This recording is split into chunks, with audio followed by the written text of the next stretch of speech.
Soft baits are an intricate part of any serious bass angler's presentation options. Today, a mind-boggling array of shapes, sizes, and flavors are fished on top, in midwater, and on the bottom. Let's join Dan Sura and James Lindner with a finesse system for bass of any color.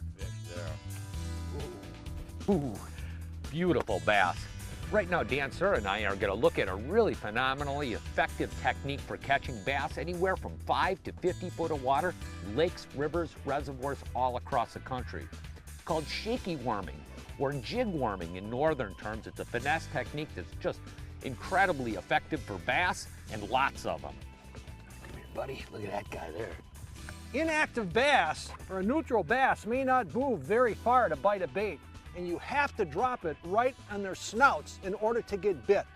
A fish like this in the weeds, maybe it only can see this far, and if you've got dark water, maybe you're fishing timber.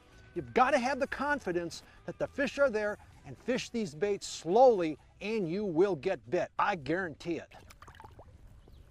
When finesse fishing, we rely on 3 different soft bait profiles.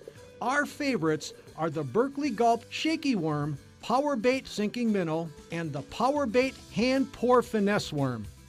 These soft, thin-bodied baits have subtle action, and their limited movement is a key to catching bass that just don't want to bite. This is one of those fishing situations tailor-made for scent and flavor-impregnated soft baits like Berkeley Gulp and Power Bait. To maximize their effectiveness, leave the bait sit stationary and allow the scent to disperse into the water. Fish very, very slowly. This tactic is absolutely incredible under tough conditions. Finesse rigs are simple. As a general rule, when finesse fishing, use a lightweight 1/16 to 1/8 ounce jig head. Remember, a lightweight forces you to fish slowly, and slow is one of the important elements to catching inactive bass. A jig worm with an exposed hook is effective in both weeds and in sparse cover conditions. However, when fishing wood and brush, a Texas rig jig will minimize snagging.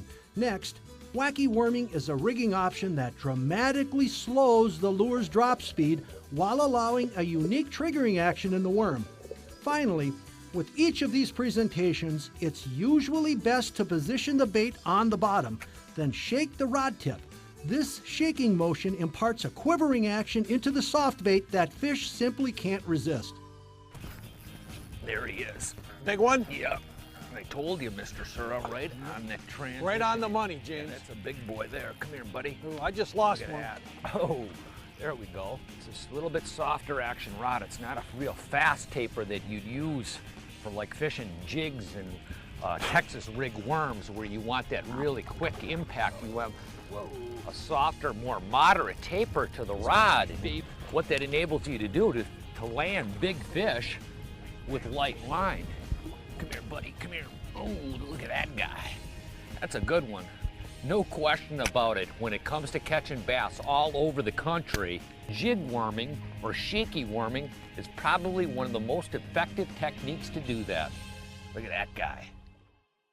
If you need a soft touch for hard fishing conditions, Soft Bait Bass shows you how to apply soft baits with deadly advantage for triggering spooky, finicky, and fussy bass.